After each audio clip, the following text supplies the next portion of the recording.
ولا تحسبن الذين قتلوا في سبيل الله امواتا کہ جو اللہ کی راہ میں قتل کر دیے جائیں انہیں مردہ نہ سمجھو بلکہ وہ زندہ ہیں اور انہیں عذاب کا رزق ہی پہنچایا جائے۔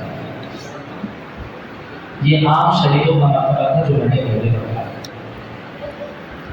حضرت سیدنا امام حسین رضی اللہ تعالی عنہ نے جو قربانی پیش کی دنیا اسلام اسے بیان نہیں کر سکتی، دنیا اسلام اس کی مثال پیش نہیں کر سکتی، اتنی بڑی قربانی تھی۔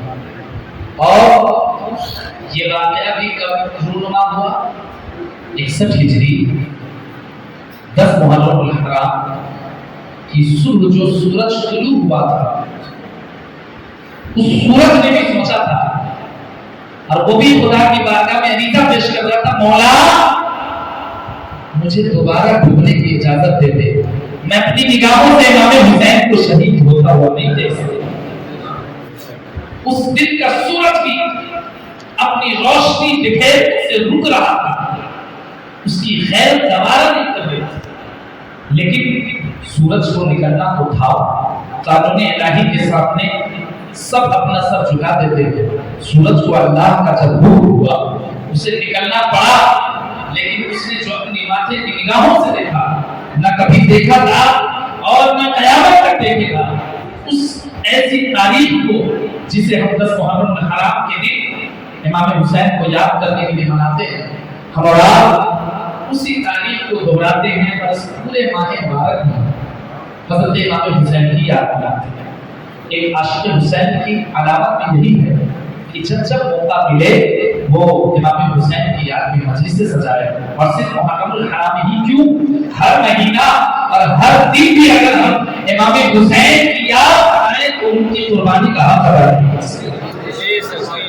لیکن بہرحال ماہ محرم الحرام تو کنسیڈر ہے کہ نا کہ اس میں یاد منایا جا سکتا ہے، اور جو ہم کرتے ہیں وہ یاد نہیں ہے، جو ہم نے کیا ہے وہ بھی یاد نہیں ہے، یاد وہ ہے جو اب ہم منانے بیٹھے ہیں۔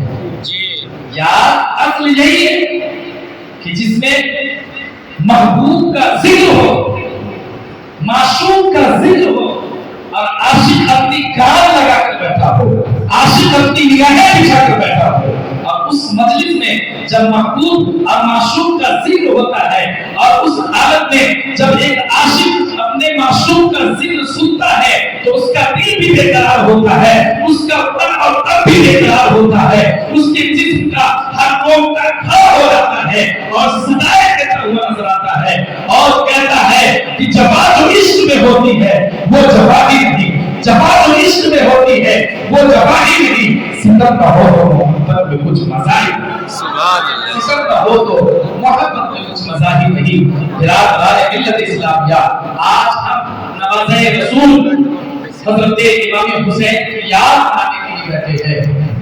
کوئی عام شخصیت کا نام حسین نہیں، میرے آقا صلی اللہ علیہ وسلم حدیث پاک میں کیا فرماتے ہیں؟ آپ نے سنا ہوگا، اگر منبر سے سنا ہوگا، ورنہ تو حدیث پاک سماعت فرمائے۔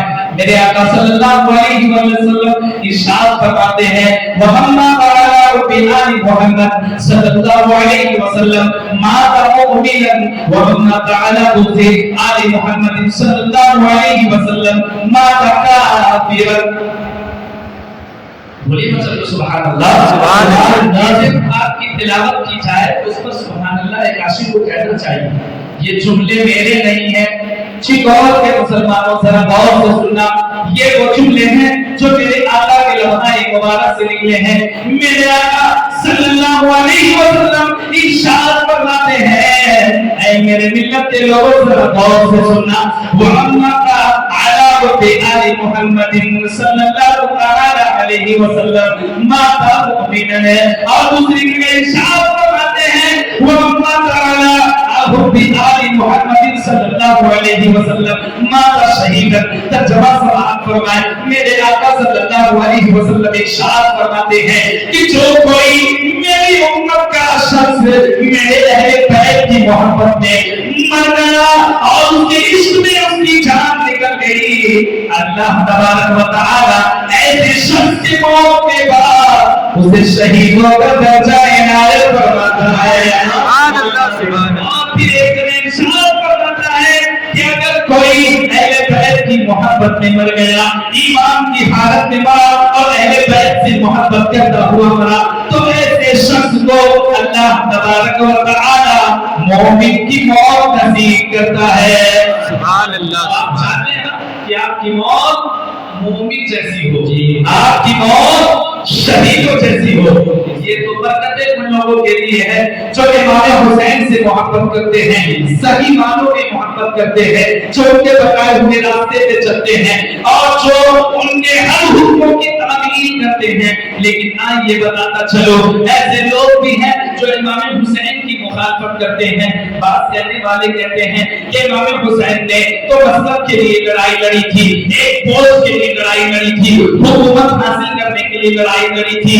ایسا کہنے والوں, ارے تم ناجال ہو, نالائق ہو, تمہیں پتہ نہیں امام حسین کی پرورش بھی میرے آقا کے گود پہ ہوئی ہے.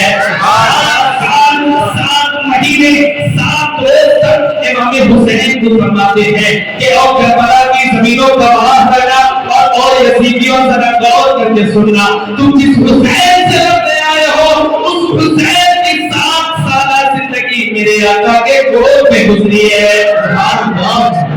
ایسے لوگ, اب جو لوگ امام حسین کی مخالفت کرتے ہیں, ایسے لوگوں کے بارے میں وعید آئی ہے. میرے آقا ارشاد فرماتے ہیں وَأَمَّا تَعَالَى حُبِّ عَلِي محمد صلی اللہ علیہ وسلم مَا تَكَافِرًا. اور کے لوگوں ذرا ترجمہ سماعت کرنا. میرے آقا صلی اللہ علیہ وسلم ارشاد فرماتے ہیں جس طریقے سے تم نے کا کوئی شخص آل محمد سے, آل محمد سے محبت کرتا ہوا مرے تو مومن لکھا جاتا ہے, شہید لکھا جاتا ہے. ایسے ہی اگر کوئی آل محمد سے بغض کرتا ہوا مرے تو وہ کافر لکھ دیا جاتا ہے. اللہ. آپ اسی حدیث سے ایک پیمانہ سیٹ ہو گیا, ایک کنڈیشن ہمیں پتہ چل گئی, محبت کرنے والوں کا ٹھکانہ جنت ہے اور نفرت کرنے والوں کا ٹھکانہ جہنم ہے. صرف آنسو بہانا یہ محبت نہیں. علامہ اقبال کہتے ہیں نا, ہم یوں سرعام ان کا ماتم نہیں کرتے, ہم سے زیادہ عشق کوئی کرتا ہے لیکن مذاق نہیں بناتے اس کے لیے. یاد رکھو چگور کے مسلمانوں, جس طریقے سے ہم 10ویں محرم گزارتے ہیں یا مناتے ہیں یا پورے محرم میں چھاڑ نکلتے ہی لہو لعب میں مشغول ہو جاتے ہیں, برائیاں عام کرتے ہوئے نظر آتے ہیں, اور جن جن چیزوں سے امام حسین نے منع کیا تھا ان چیزوں کو کرتے ہوئے نظر آتے ہیں. آپ اپنے دل پر ہاتھ رکھیں اور دل سے گواہی لیں تو آپ کا دل پکارتا ہوا نظر آئے گا. قسم خدا کی ہمارے عمل امام حسین کے بتائے ہوئے راستے پر نہیں ہوتے, بلکہ ہم ایسے اعمال کرتے ہوئے نظر آتے ہیں جن سے روح حسین کو بھی تکلیف پہنچتی ہے. پہنچتی ہے نا جی. اپنے دل سے پوچھئے, دل گواہی دے. میں نے اسلام کو نہیں جانا تھا لیکن پیپر میں ہسٹری پڑھ لی تھی جی. سوچئے بہرحال جیسا پڑھا تھا ویسا میں نے پایا نہیں, اور میں اللہ کی بارگاہ میں دعا کرتا ہوں یہ خدا کے گھر میں موجود ہیں, مجلس حسین میں موجود ہیں. مولا تعالی تو اپنے حبیب کے وسیلے سے, نواسہ رسول کے وسیلے سے چگور کے مسلمانوں کو سچا پکا عاشق غلام حسین بنا دے. آمین. اور ان تمام راستوں سے بچا دے جن راستوں سے امام حسین نے روکا ہے اور جن راہوں پہ چلنے کا حکم دیا ہے یا جن راہوں پہ چل کر ہمیں دکھایا ہے, سکھایا ہے, بتلایا ہے, ان راہوں پہ اللہ ہمیں چلنے کی توفیق عطا فرمائے. آمین. دیکھیے میں سراتے کا لایا ہوں لیکن پھر بھی اس مجلس میں مسلک اعلیٰ حضرت کے نعرے نے میرے دل کو خوش کر دیا. سبحان اللہ. سبحان اللہ. میں جس کام کرانے والا ہوں ہر بچہ عاشق اعلیٰ حضرت ہے. سبحان اللہ. الحمدللہ میں جس گاؤں کا رہنے والا ہوں اس میں 1 نہیں 2 نہیں 100 نہیں تقریباً 600 والی ایک گاؤں میں ہے. میں ایسے گاؤں کا بڑا تھا. یاد رکھیے جسم کے ہر ٹکڑے میں غلام حسین بننے کا جذبہ میرے اندر جذبہ ہے نا. تو آپ لوگوں کو بھی یہ جذب کر لینا چاہیے, یہ عہد کر لینا چاہیے, یہ وعدہ وفا کر لینا چاہیے کہ ہم بھی سچے پکے عاشق غلام حسین بنیں گے انشاءاللہ. تو بات یہ ہو رہی تھی امام حسین کے مرتبے ذرا عشق کی سماعت کر لے, امام حسین کے مرتبے کو سماعت کر لے, پھر میں کربلا کی طرف آپ کو لے کر چلوں گا. میرے آقا صلی اللہ علیہ وسلم کی بارگاہ میں ایک صحابی رسول, ایک مشہور صحابی رسول جن کا نام آپ نے سنا ہوگا, اور اگر نہیں سنا ہے تو سن لیجئے. ایسے صحابی ہیں وہ جن سے بہت زیادہ حدیث نبوی اور بہت زیادہ مقبول بارگاہ ہے خدا بندی, یعنی حضرت ابو ہریرہ رضی اللہ تعالی عنہ. یہ وہ مشہور صحابی رسول ہیں جن سے سب سے زیادہ حدیث روایت, مقبول صحابی ہے, جنہوں نے آقا کی بارگاہ میں عریضہ پیش کیا تھا کہ یا رسول اللہ میں کچھ سنتا ہوں, یاد بھی کرتا ہوں تو بھول جاتا ہوں. میرے آقا نے حضرت ابو ہریرہ کے لیے دعا فرمائی اور میرے آقا کی دعا پر قربان جائیے. جب سرور کائنات نے ہی, دونوں کائنات کے مالک نے ہی کسی کے لیے دعا فرما دی اپنے لبہائے مبارک سے, تو دعا تو قبول ہونا ہی تھا. اور اس کا نتیجہ یہ نکلا کہ ایک نہیں ہزاروں کی تعداد میں حضرت ابو ہریرہ سے حدیث روایت ہے. تو وہی حضرت ابو ہریرہ جن کو میرے آقا نے دعا دی تھی, حضرت ابو ہریرہ رضی اللہ تعالی عنہ شاد فرماتے ہیں کہ ایک دن کا واقعہ ہے.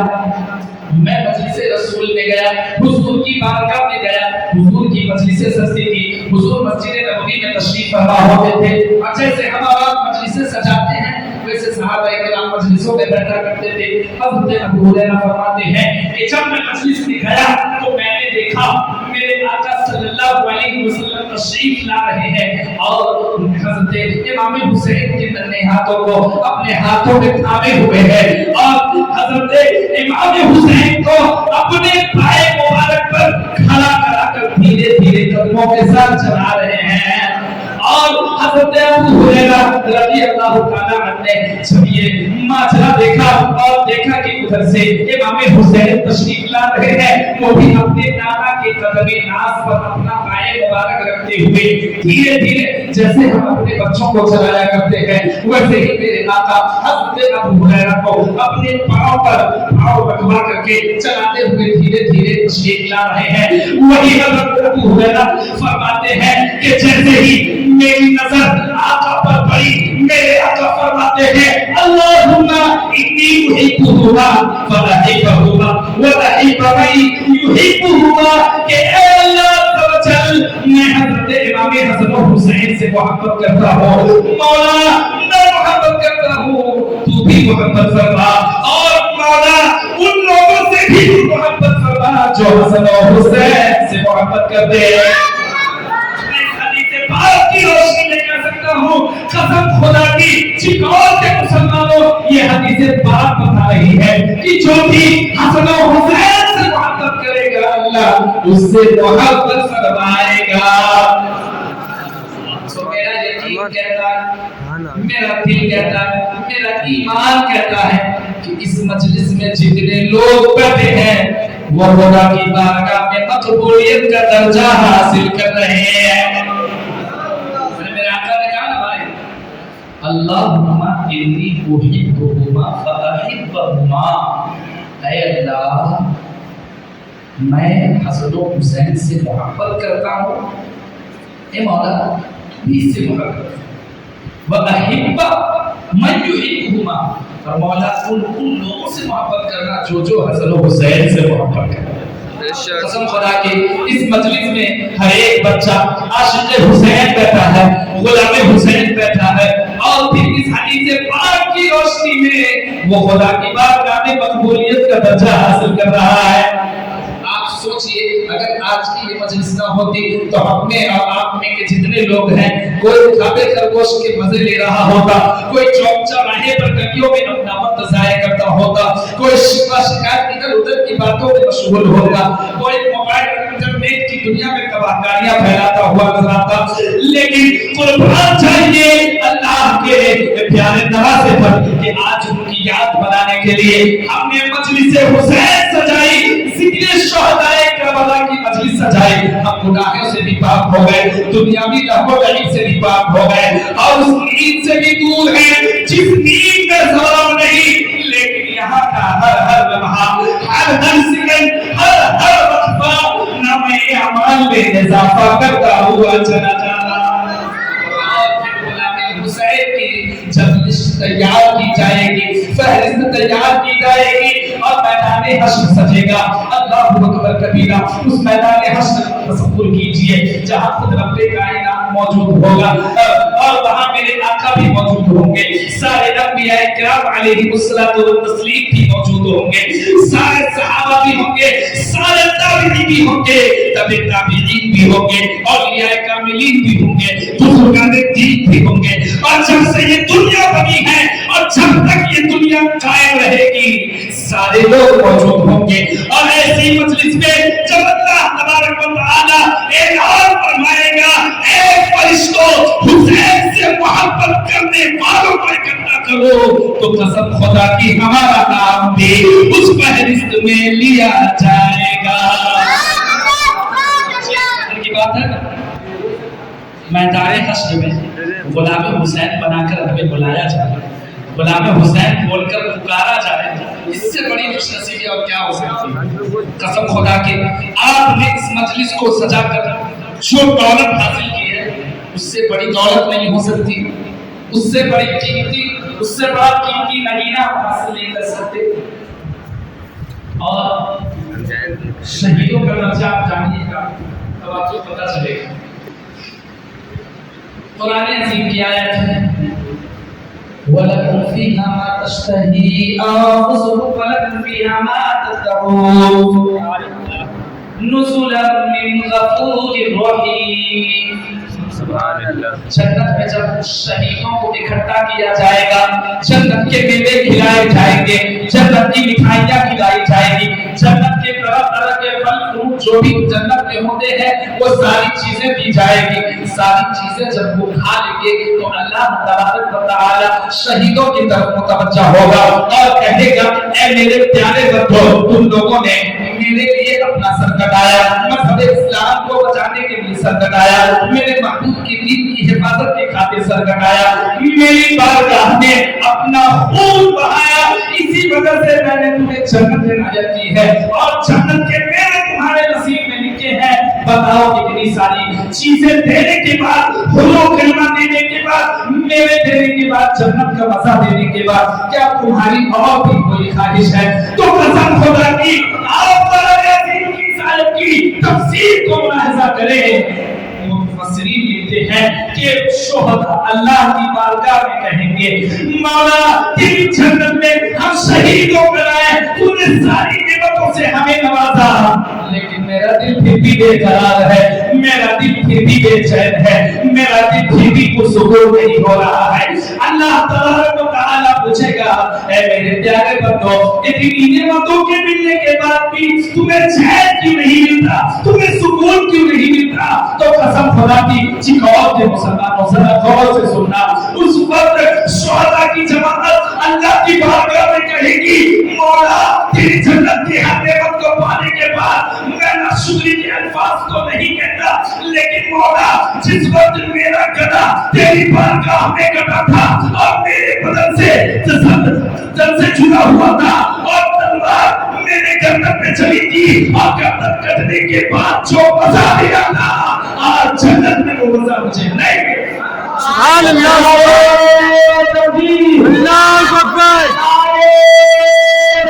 اللہ اکبر, یا رسول اللہ, یا رسول اللہ, زندہ آباد, زندہ آباد, زندہ آباد, زندہ آباد.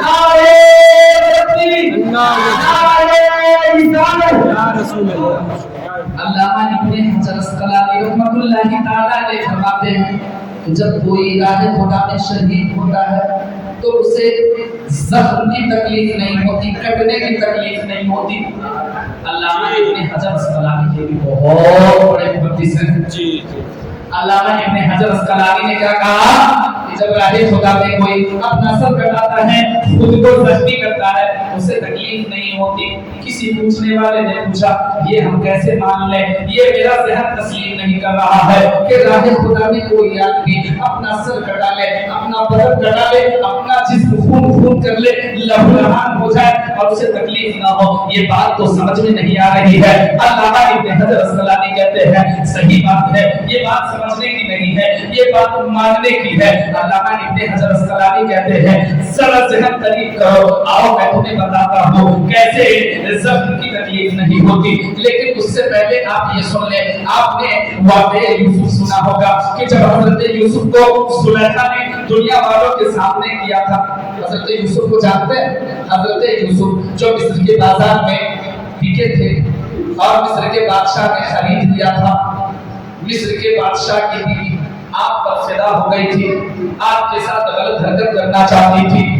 لوگوں کو، عوام کو پتا چلا کہ بادشاہ کی بیوی ایک غلام پر فدا ہو گئی ہے، تو لوگوں میں چرچا ہو گیا بادشاہ کی بیوی غلام پر فدا ہو گئی۔ یہ بات جب زلیخا کے کانوں تک پہنچی، اس نے مصر کی عورتوں کو اکٹھا کروایا اور حضرت یوسف کے سر پر پردہ ڈال دیا اور مصر کی عورتوں کو ایک ایک نیمبو دے دیا اور کہا جیسے ہی حسن یوسف تمہیں دکھایا جائے گا تم نیمبو کاٹنا۔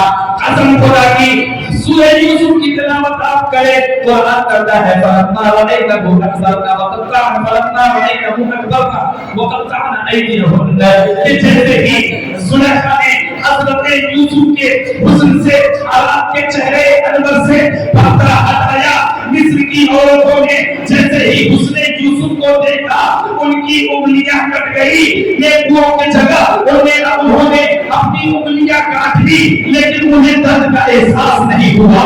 اللہ اکبر کبیرہ، میرے نیندر کے نوجوانوں ذرا غور کرنا، جب حسن یوسف دیکھا تو مصر کی عورتوں کو انگلی کے کٹنے کی تکلیف نہیں ہوئی۔ ذرا آگے چل کے حبیب خدا کا نظارہ دیکھیے تو پتہ چلے گا۔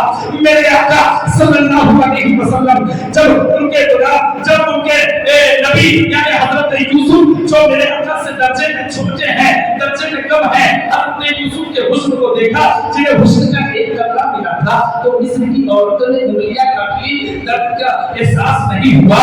ہمیں سیدی سرکار اعلیٰ حضرت فرماتے ہیں کہ وہاں تو انگلیاں کٹ رہی ہیں لیکن آقا کے عشق میں تو عرب کے لوگ اپنا سر کٹا رہے ہیں اور کہتے ہیں حسن یوسف پہ کٹی مصر نے انگشت جلا، یا رسول اللہ سر کٹاتے ہیں تیرے نام پہ بردانے ہیں، سر کٹاتے ہیں تیرے نام پہ بردانے ہیں۔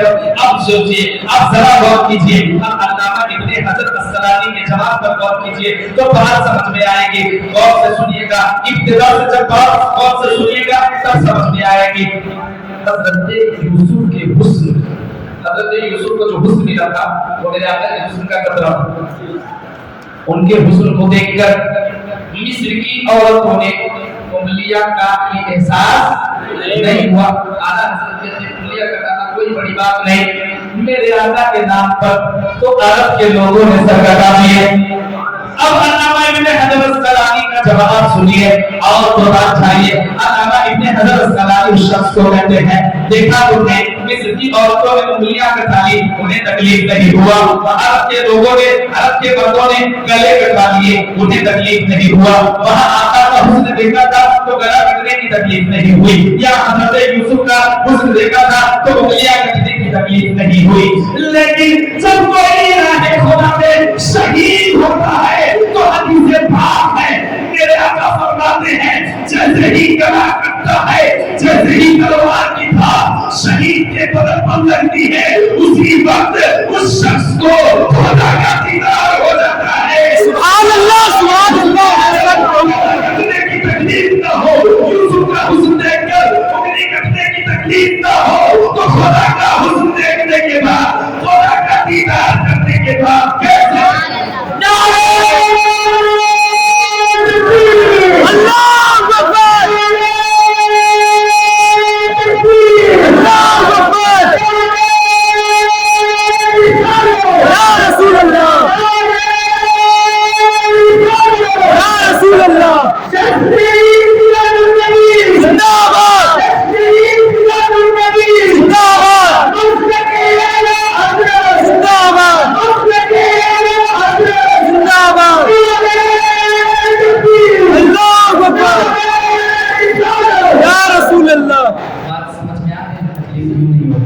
جی انگلیاں کٹی اس نے سر کٹے حضور کے نام پہ، اور شہید تو اللہ کی تکلیف ہونی ہی نہیں، کمپلسری ایک دم گارنٹی ہے جی، اس لیے شہیدوں کا درجہ بہت بڑا ہوگا۔ اور میرے آقا صلی اللہ علیہ وسلم ارشاد فرماتے ہیں، حدیث مبارکہ ہے، الحسن والحسین ہما ریحانی فی الدنیا۔ میرے آقا صلی اللہ علیہ وسلم ارشاد فرماتے ہیں، اور میرے پیارے صحابیوں یاد رکھنا، حسن و حسین یہ دنیا کے دو پھول ہیں۔ سبحان اللہ۔ میرے آقا چوما بھی کرتے تھے، سوکھا بھی کرتے تھے، اور کہتے تھے حسن و حسین کے بدن سے جنت کی خوشبو آتی ہے۔ اب میرے آقا فرماتے ہیں، ان الحسن والحسین سیدا شباب اہل الجنہ، کہ بے شک حسن و حسین جنتی نوجوانوں کے سردار ہیں۔ سبحان اللہ، سبحان اللہ۔ یہ حدیث پاک بھی ہمارے دل کو روشن کر دیتی ہے۔ درجہ دیکھیے، اس حسین پر کیسے تلوار اٹھی، اس حسین پر کیسے ظلم و ستم ڈھایا یزیدیوں نے، پھر وہ جنت کے حقدار کیسے ہو سکتے ہیں۔ دوسری بات، میرے آقا صلی اللہ علیہ وسلم نے ایک مرتبہ حضرت برید رضی اللہ تعالی عنہ روایت کرتے ہیں، جمعہ کا دن تھا، میرے آقا اسی طریقے سے ممبر پر بیٹھ کر خطبہ دے رہے تھے۔ اب چونکہ جیسے ہم دیکھتے ہیں امام صاحب خطبہ دیتے ہیں، کوئی بڑا داخل ہوتا ہے، کوئی بوڑھا داخل ہوتا ہے، کوئی بچہ داخل ہوتا ہے، امام صاحب کو نہیں اٹھتے نا، وہ اپنا خطبہ دیتے رہتے ہیں، اٹھنے کا حکم بھی نہیں، اٹھنے کا حکم بھی نہیں ہے، لیکن قربان چاہیے میرے آقا سرور کائنات صلی اللہ علیہ وسلم جمعے کا دن ہے، ممبر پہ بیٹھے ہیں، ممبر پر تشریف فرما ہے، خطبہ دے رہے ہیں، کیا دیکھتے ہیں میرا پیارا نواسا حسن و حسین اپنے ننھے ننھے قدموں سے جمعہ کے دن مسجد میں داخل ہو رہا ہے۔ قسم خدا کی روایتوں میں یہ بات موجود ہے، میرے آقا صلی اللہ علیہ وسلم خطبہ دے رہے ہیں، خطبہ دینے کے بعد اٹھنے کا حکم نہیں ہے، لیکن قربان چاہیے میرے آقا تو اپنے اعتبار سے دین چلاتے تھے، اور آپ کا ہر عمل تو خدا کے حکم سے ہی ہوتا تھا، تو اپنے اعتبار سے کیا بلکہ خدا کے حکم سے چلاتے تھے۔ میرے آقا صلی اللہ علیہ وسلم خطبہ دے رہے ہیں، خطبہ کے وقت اٹھنے کا حکم نہیں ہے، لیکن جیسے ہی آپ نے دیکھا